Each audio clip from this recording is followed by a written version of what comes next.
요한계시록 22장 14절 말씀 보겠습니다. 요한복음 22장 14절 말씀. 자기 두루마기를 빠는 자들은 복이 있나니 이는 그들이 생명나무에 나아가며 문들을 통하여 성에 들어갈 권세를 받으려 함이로다. 아멘. 우리 한번 선포합니다. 하나님 살아계십니다. 하나님은 살아계십니다. 이제 2025년이 이제 시작됐지만 또 우리 한국 사람들은 또 구정이 지나야 또 1년이 시작이 된 것 같아요. 그래서 올 새해도 하나님의 인도함을 따라 저와 여러분들의 삶이 이제 더욱더 행복을 느끼는 그런 삶이 될 수 있기를 간절히 소망합니다. 아멘. 오늘 말씀은 성에 들어간다라는 말이 나옵니다. 생명나무에 나아가며 문들을 통하여 성에 들어갈 권세를 받으려 함이로다. 그래서 성이라는 말이 나오죠. 성경에 보니까 성이라는 단어가 두 가지가 나와요. 폴리스라는 단어가 하나 나오고 이르라는 단어가 나옵니다. 폴리스는 성읍, 도시 이런 것을 얘기하고 있고 이르라는 말이 또 구약성경에 또 나와요. 이르 똑같은 얘기예요. 성이에요. 도시.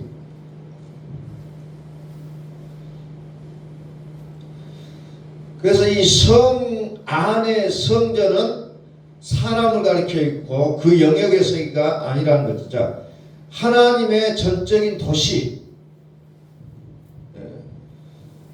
그래서 이것을 스가랴서 8장에도 보면은 진리의 성읍이라고 나옵니다. 진리의 성읍. 이것도 쭉 제가 이제 찾아보니까 이것도 이제 이단에서 많이 사용하는 단어 중에 하나더라고요. 진리의 성읍이다. 성경에 좋은 말은 그들이 다 가지고 가서 쓰다 보니 우리가 쓰면 좀 이상할 때가 있어요. 그게 진리고 그게 중요한 단어임에도 불구하고 영생이다. 그것이 한때는 영생교가 나가지고 파란새다 보니까 영생이라는 말을 쓰는 것을 두려워했던 적도 있고 또 구원이라는 말도 막 어떤 데서 막 구원받았습니까 하고 자꾸 이야기하다 보니까 구원이라는 말도 쓰는 것을 주저주저했던 시대가 있었어요. 그래서 요즘은 이제 뭡니까 14만 4천 명이다 그러면 그것도 좀 이상한 것 막 들리고 그래요. 참 아이러니하게 좋은 단어는 그들이 다 빼가서 여호와의 증인이다 막 이런 말들이 좋은 말임에도 불구하고 우리가 실질적으로 사용한다는 것이 주저할 때가 있다는 거죠. 왜? 좀 우리와 다른 사람들이 그것을 쓰다 보니까 그것을 쓰다 보면 또 이상하게 보는 사람들이 있더라고요. 오늘의 성경은 성읍, 진리의 성읍에 들어간다. 진리의 성읍. 그걸 또 다른 말로 얘기하면 무슨 말이냐? 거룩한 성이라는 거예요. 거룩한 성. 거룩한 성을 얘기하고 있습니다. 진리의 나라. 진리의 나라. 진리가 왕이 돼서 그 진리가 통치하는 나라. 그 나라를 우리는 거룩한 성 새 예루살렘이라고 얘기하고 있다는 겁니다.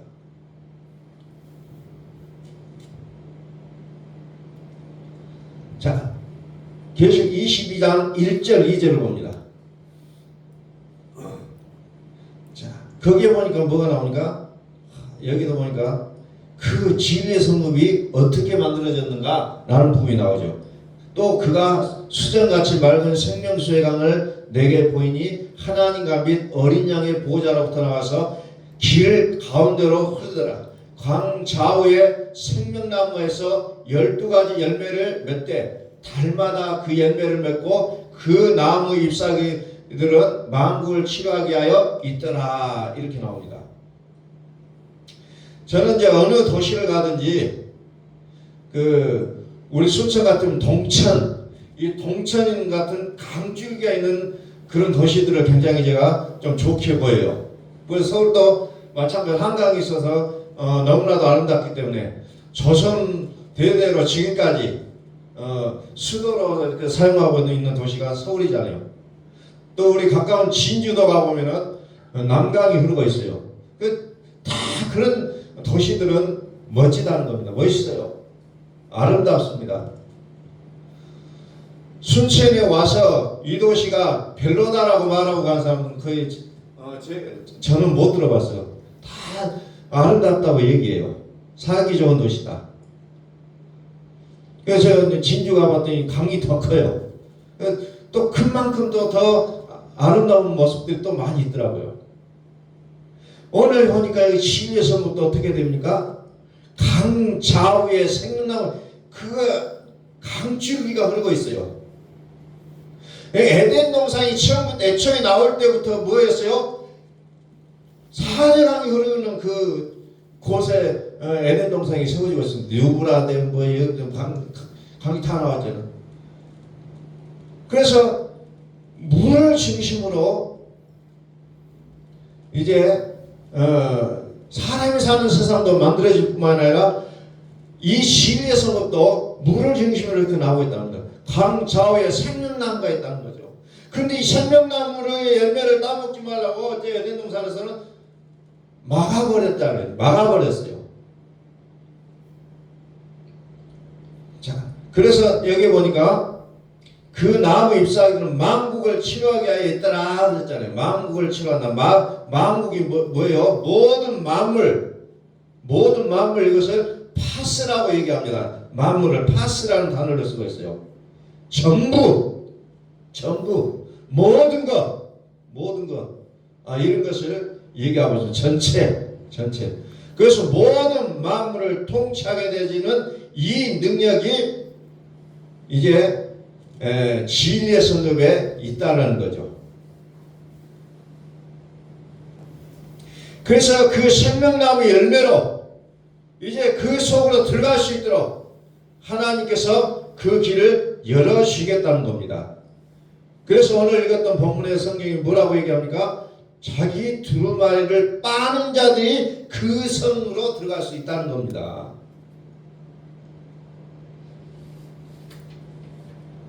그 성으로 들어갈 수 있는 사람은 자기의 두루마리를 깨끗하게 세탁하는 사람, 깨끗하게 씻은 자만이 그 성읍으로 들어갈 수 있다는 것을 얘기합니다. 그 성, 강의 양쪽에는 생명나무가 있고 12종류의 열매를 맺는데 그 12종류의 열매가 돼요. 달마다 열매를 맺는다는 겁니다. 달마다 자기 열매를 맺는다는 겁니다. 누가 맺냐면 생명나무가 그 열매를 맺는다는 거예요. 자, 생명나무가 뭐예요? 생명나무. 잠언서 3장 18절에서는 지혜를 가진 자는 생명나무다 이렇게 얘기합니다. 고린도전서 1장 24절은 그리스도는 하나님의 지혜라고 얘기하고 있어요. 그리스도는 하나님의 지혜다. 그리스도는 누굽니까? 주는 그리스도시요 살아계신 하나님이라고 얘기하고 있잖아요. 그런데 이 살아계시는 분이 1년 12달 365일 달마다 시간마다 살아계신 하나님이 우리 안에 계시다는 거예요. 그래서 하나님 우리를 향해서 뭐라고 합니까? 성전이라고 얘기하는 겁니다. 성전. 다시 말해서 다른 말로 얘기하면 진리의 성읍이라고 얘기하고 계신다는 겁니다. 복음은 뭐예요? 하나님이 하시는 게 복음이에요. 하나님이 하시는 게 복음이에요. 하나님이 하시는 것. 그럼 우리는 무엇을 해야 되냐? 믿으라는 겁니다. 내가 하는 것이 복음이 아니에요. 믿는 거예요. 우리는 뭘 믿어야 되냐?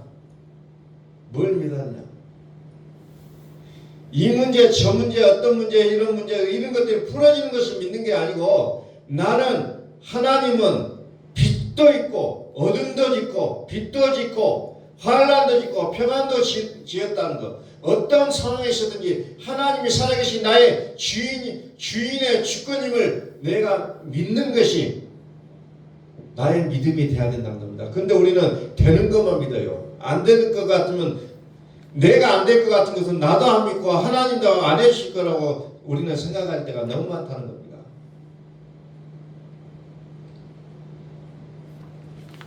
그런데 하나님이 하신다는 거예요.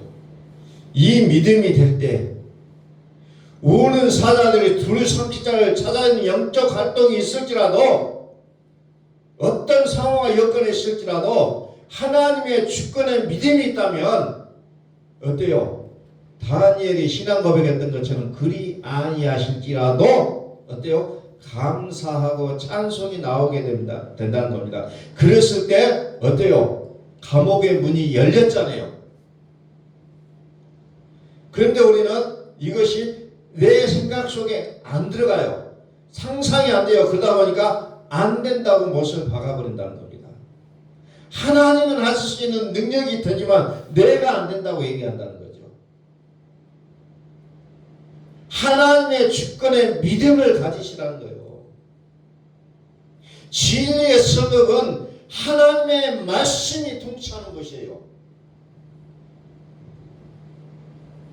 하나님의 말씀이 통치하는 거예요. 그래야 문이 열린다는 겁니다. 그래야 그 성으로 들어갈 수가 있다는 거예요. 자기 두루마리를 빠는 자는 복이 있나니 이는 그들이 생명나무에 나아가며 문들을 통하여 성에 들어갈 권세를 받으려 함이로다. 권세를 받으려 함이로다.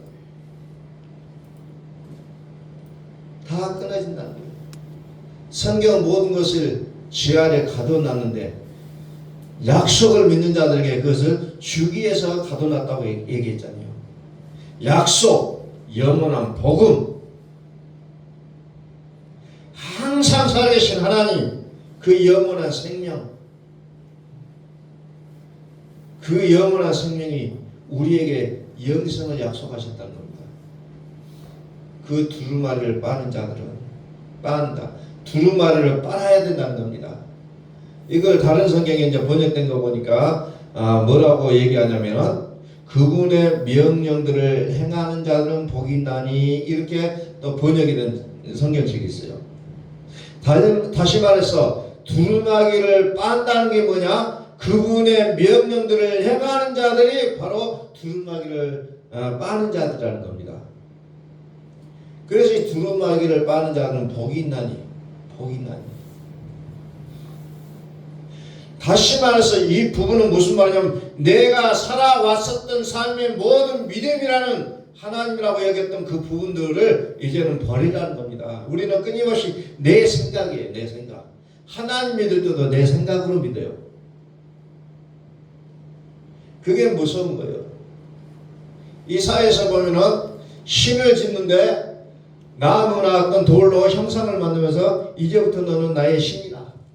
이제부터 너는 나의 기도를 들어야 된다 그러고 그걸 신이라고 얘기하고 기도한다는 겁니다. 모세 시대에도 모세가 기도하러 산에 올라가니까 백성들이 뭐합니까? 송아지 형상을 만들었고 이제부터 너는 나의 신이다. 나의 기도를 들어주라고 얘기한다는 거죠. 수많은 종교들이 자기들이 신을 만들어 놓고 이제부터 너는 나의 신이다. 그러니까 산에 올라가도 어떤 많은 상들이 있잖아요. 많은 상들을 만들어 놓고 이제부터 너는 나의 신이다. 나의 기도를 들어주라. 의미를 붙여놓고 하면은 응답이 있어요. 없는 게 아니에요. 그런데 그게 하나님이라고 하지만 하나님이 아닌 하나님이라는 거예요. 그게 무서운 거예요. 주지만 주가 아닌 주요.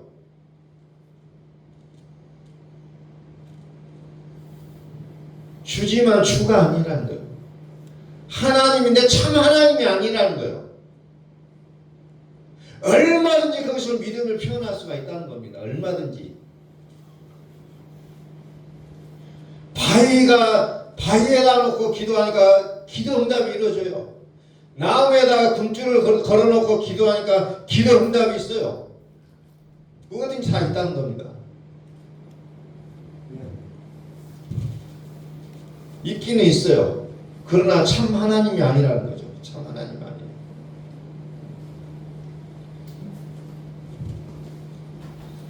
저 걸어놨던 것이 빠져버려서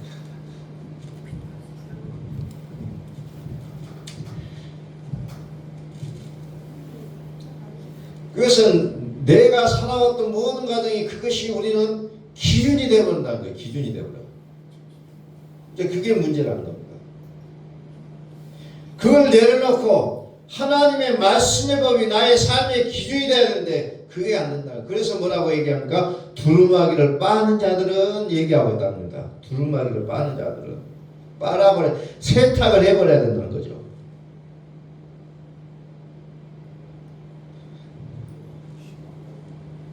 영생은 참 하나님이라고 했어요. 참 하나님. 참 하나님. 그냥 하나님이 아니에요. 참 하나님. 하나님의 이름으로 활동하는 주가 아닌 주들이 있다고 했잖아요. 참 하나님. 주는 그리스도시요 살아계신 하나님. 그리스도는 하나님의 본체, 하나님의 자체예요. 하나님의 자체. 하나님 본체입니다. 우리는 그 하나님을 믿는 자들이라는 거죠. 그래서 그 하나님 우리를 통해서 일일이 하나님의 일을 하신다는 겁니다. 그 살아계신 하나님을 보는 게 우리의 일이라는 거예요. 내가 살아왔었던 모든 가치와 어려운 것까지도 이제 내려놓고 버리고 살아가는 것을 두루마기를 빠는 자들이라고 표현하고 있다는 겁니다. 그들이 생명나무에 또 그 문에 들어갈 수 있다라고 성경은 말씀하고 있습니다.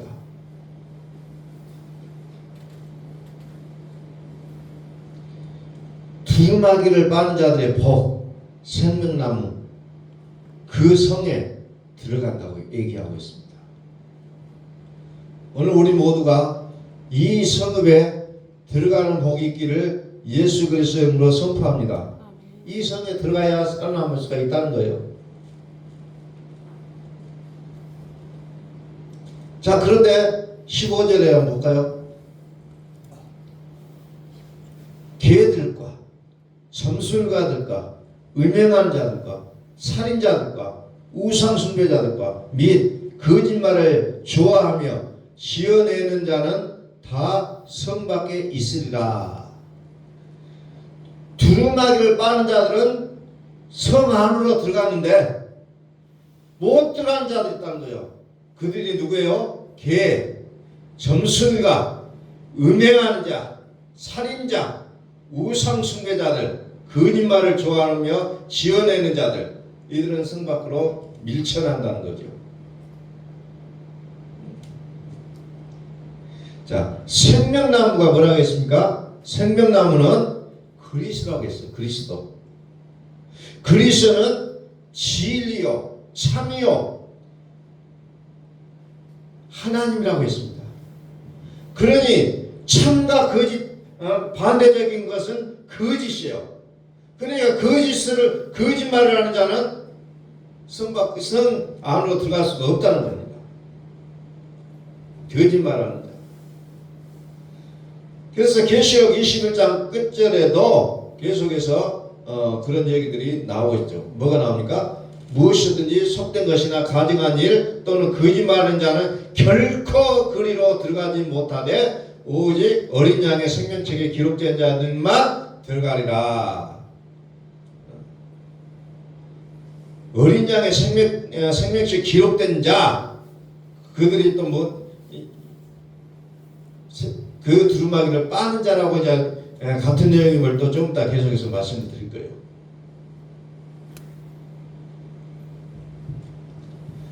자, 다시 그분의 명령들을 행하는 자야, 그분의 명령을 행하는 자, 하나님의 명령을 행하는 자만이 어때요? 두루마기를 빠는 자라고 얘기했다겠습니다. 두루마기를 빠는 자. 다시 말해서 우리의 육의 모습을 깨끗이 씻어서 없애야 된다는 거죠. 자, 요한복음 5장 24절. 내가 진실로 너에게 이르노니 내 말을 듣고 또 나 보내신 이를 믿는 자는 영생을 얻었고 심판에 이르지 아니하나니 사망에서 생명으로 옮겼느니라. 또 25절. 내 진실로 너에게 이르노니 죽은 자들이 하나님의 아들의 믿음 음성을 들을 때가 오나니 곧 이때라 듣는 자는 살아나리라. 누가 살아나느냐? 듣는 자는 살아난다. 듣는 자는. 우리 육으로는 들을 수도 없고 알 수도 없고 볼 수도 없어요. 귀가 있으나 들을 수가 없고 눈이 있으나 보지 못한다는 거예요. 육으로는. 근데 계시록은 뭐라고 합니까? 예수 그리스도의 계시니라 그러죠. 1장 1절부터 예수 그리스도의 계시라. 계시라는 것은 누군가가 열어주지 않으면 볼 수가 없다는 거예요. 그래서 그리스도의 그 말씀을 열어 보여주시는 것이 어때요? 요한계시록이요. 눈이 있어도 못 보고 귀가 있어도 못 듣는 그런 상황 속에 놓였을 때 그리스도께서 그걸 열어 보여주시는 거예요. 그래서 요한계시록을 누구나 다 보고 알지는 못한다는 겁니다.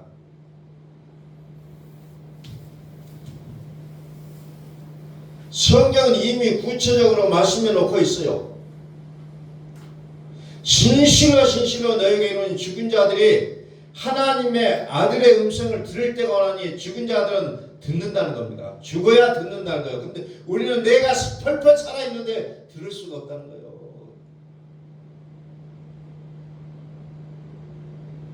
그래서 죽는 게 문제라는 거죠. 요한계시록 1장 18절에서도 산자라 전에 죽었었노라 이렇게 얘기하는 죽음이라는 것이 필요한 겁니다. 그래야 말씀이 내 귀에 들려온다는 겁니다. 나를 그대로 놓고 우리가 성경을 들어가 보면은 하나님의 말씀이 들려지지가 않습니다. 왜? 하나님은 영이시기 때문에 그렇습니다. 나는 산자라. 항상 살아계신 하나님의 영, 그 영이 우리를 의롭게 하고 살아나게 하셨다는 거예요. 근데 전에 죽었었노라. 전에 죽었었노라. 내가 너희를 위하여 영단번에 죽었다는 거예요. 영단번에.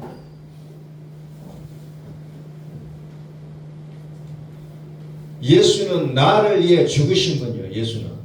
예수는 나를 위해 죽으신 분. 그리스도는 나를 의롭게 하여 살아나신 영을 우리는 그리스도라고 얘기하고 있다는 거죠. 그래서 계시록 전체는 그리스도의 말씀이라고 얘기합니다. 그리스도의 활동만이 나타나고 있는 것이 요한계시록이에요.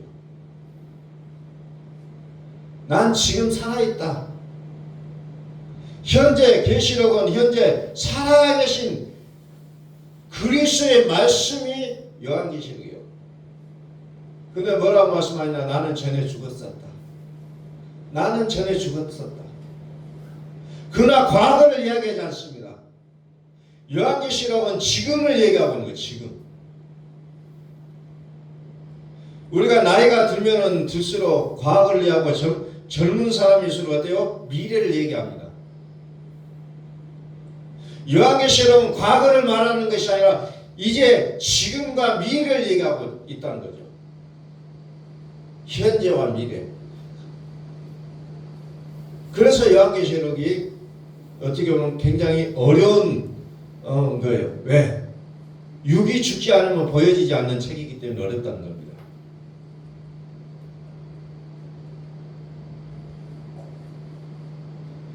그래서 나는 죽었다고 믿는 자들의 모임이 어때요? 교회라는 거죠. 예수의 이름을 믿는 자는 교회예요. 그러나 계시록의 믿음은 뭐냐? 성전이라는 거. 성전. 하나님 내 안에 살아계신다는 거예요. 그래서 우리는 교회와 성전을 같은 개념으로 많이 이야기하지만 실질적으로 요한계시록을 통해서 보면은 교회와 성전은 조금 좀 다른 뉘앙스가 있다는 거죠. 다른 뉘앙스가 있어. 그래서 교회는 전투적이다. 이 세상에서 있는 것을 이렇게 교회라고 얘기하고 있다는 거죠. 미완성이에요. 미완성. 그러나 성전의 완성이라는 겁니다. 완성이에요. 그래서 요한계시록에서 예수 그리스도의 계시라 이렇게 얘기하고 있다는 겁니다. 그래서 요한계시록의 끝절에 뭐라고 기록되어 있습니까? 끝절에 주 예수의 은혜가 모든 자에게 있을지어다. 주 예수의 은혜가 있어야 우리의 눈과 귀가 열린다는 겁니다. 주 예수의 은혜, 주 예수의 은혜가 모든 자들에게 있을지어다. 예수 그리스도의 계시라고 했습니다. 그래서 끝절은 21절의 말씀 이전에는 전부 다 그리스도의 말씀이라고 얘기하고 있다는 겁니다. 전부 다 그리스도의 말씀이에요. 오시옵소서, 속히 오시옵소서. 살아계신, 항상 살아계신 영생의 그 복, 실제의 복. 그래서 이 요한계시록 22장에 보면은 마라나타가 나오잖아요. 내가 아멘 주 예수의 오시옵소서. 마라나타. 그러면서 뭐라고 합니까? 주 예수의 은혜가 모든 자들에게 있을지어다. 아멘 하고 끝나는 거예요. 왜? 예수가 우리 속에 가득 채워져야 된다는 겁니다. 물이 여섯 항아리에 꽉 찼을 때 비로소 포도주가 됐던 것처럼 예수의 은혜가 우리 속에 꽉 찼을 때 이제 그제서야 그리스도의 일을 우리가 보게 된다는 겁니다.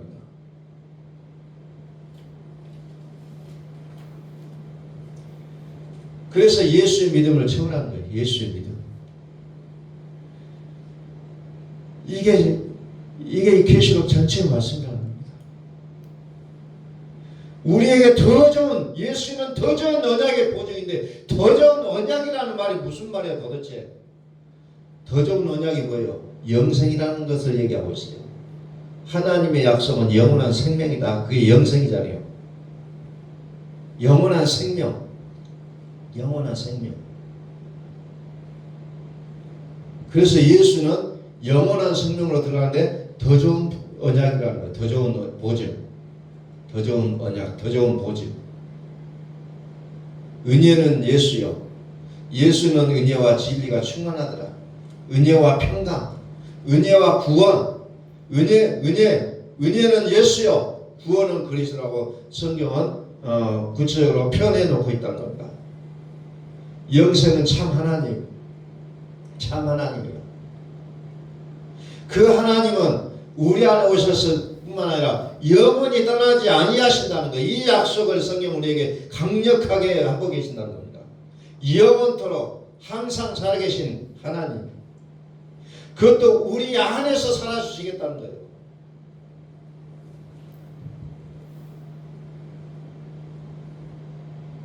우리는 믿음으로 나아갈 때 세상에 악으로 가득 차 있다.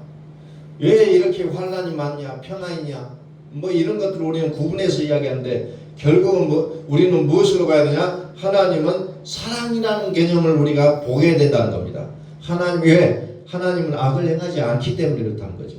오늘날에 우리나라의 현실을 보면서 우리는 무엇을 바라볼 수 있어야 되느냐? 여전히 그럼에도 불구하고 하나님은 사랑이십니다라는 것을 우리가 볼 수 있어야 된다는 거죠. 하나님은 살아계시다. 그러기 위해서는 무엇을 해야 됩니까? 우리의 두루마기 옷을 빨아야 된다는 겁니다. 옷을 빨아야. 요한계시록 22장 14절 말씀.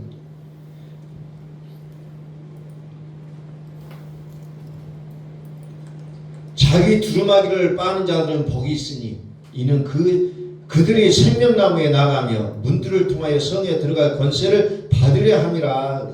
받으려 함이라. 두루마기가 뭐예요? 겉옷을 얘기하고 있습니다. 두루마기는 겉옷이잖아요. 겉옷, 상의, 겉옷을 얘기하고 있잖아요. 근데 보니까 이것이 두루마기, 또 흰옷. 우리가 이제 원어 성경에 보면은 단어들이 어떤 번호들이 다 새겨져 있는데 흰옷하고 두루마기는 같은 번호가 적어져 있어요. 두루마기 흰옷은 결국 같은 얘기를 하는 거죠. 왜냐면 이제 우리가 뭐 성경 보면 막 많은 말들이 많이 나오잖아요. 성경 참 어려운 내용들이 많아요. 요한계시록 7장 8절부터 이제 쭉 보면은 숫자가 나오죠. 숫자. 저도 숫자가 약한 편인데 숫자가 나와요. 근데 여기 스불론 지파 이야기가 쭉 나옵니다. 스불론 지파 중에 2천, 요셉 지파 중에 12000, 베냐민 지파 중에 12000이 인침을 받았다. 이후에 내가 보니 각 나라와 족속과 같이 보니까 큰 무리가 나와 흰옷을 입고 손에 종려가지를 들고 보호자 앞과 어린 양 앞에 서서 큰 소리로 외쳐 이르되 구원하심이 보호자에 앉으신 하나님과 어린 양에게 있도다. 흰옷을 입은 자들 나와요. 흰옷을 입고 손에 종려나무를 들고 보호자 앞과 어린 양 앞에 와서 큰 소리 구원하심이 보호자에 앉으신 우리 하나님과 어린 양에게 있도다. 그 큰 무리가 있는데 각 나라와 족속과 백성과 방언에서 아무도 능히 설 수 없는 큰 무리가 있는데 자 이들을 보니까 흰옷을 입었다는 거죠. 흰옷을 입은 무리가 14만 4천 명이다. 이제 이렇게 나오니까 14만 4천 명에 대해서 이제 강력하게 얘기하는 그런 또 무리들이 있죠. 14만 4천 명. 도대체 14만 4천 명이라는 건 뭐냐?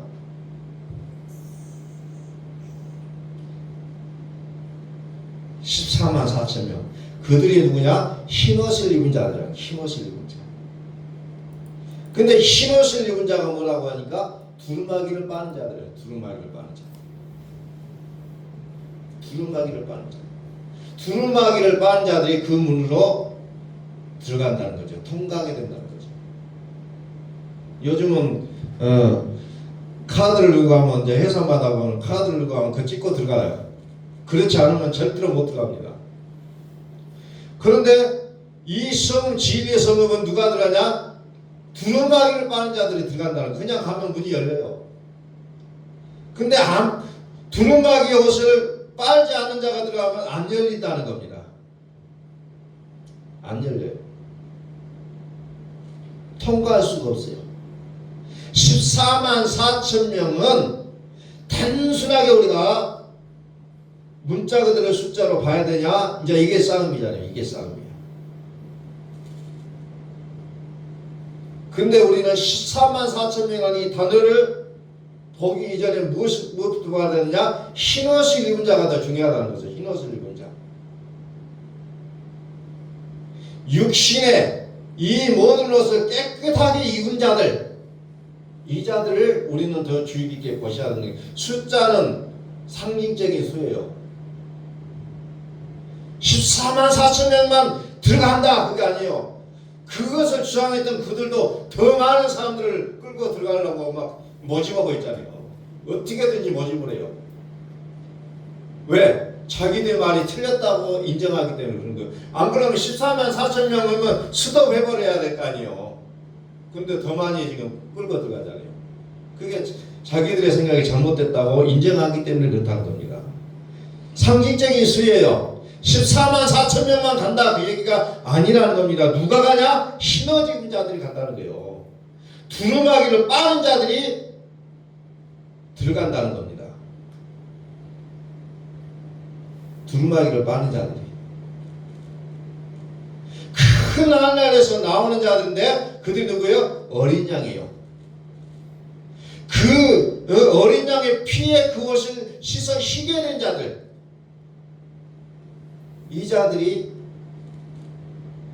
진리의 성읍으로 들어가게 된다는 것을 성경으로 말씀하고 있다는 겁니다. 어린 양의 피에 깨끗하게. 그래서 예수는 어때요? 하나님의 아들은 물로만 아니라 피로도 임하십니다. 그분을 가르쳐서 누구라고 해요? 예수 그리스도라고 얘기하고 있다는 겁니다. 예수 그리스도. 그래서 예수 그리스도로 인하여서 거듭난 자들이 모여서 예배할 때 하나님은 그 예배를 기쁘게 받아주신다는 거예요. 그래서 우리의 삶 속에 늘 예수가 내 마음에 충만해지기를 우리는 매일매일 선포해야 된다는 겁니다. 예수는 나의 그리스도시요 살아계신 하나님의 아들. 우리는 끊임없이 그것을 내 안에 충만하게 채워야 된다는 거죠. 충만하게. 그것이 되어지지 않으면 내가 아는 게 아니라는 겁니다. 믿는 게 아니에요. 그 부분이 통과가 돼야 된다는 거예요.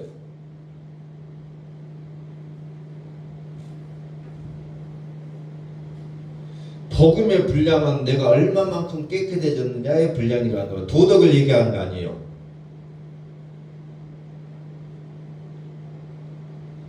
우리는 믿음을 얘기할 때 도덕으로 들어갈 때가 너무 많잖아요.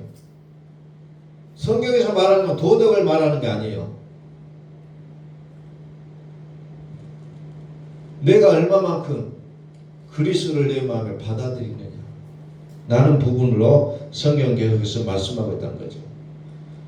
그래서 우리는 진리의 성읍,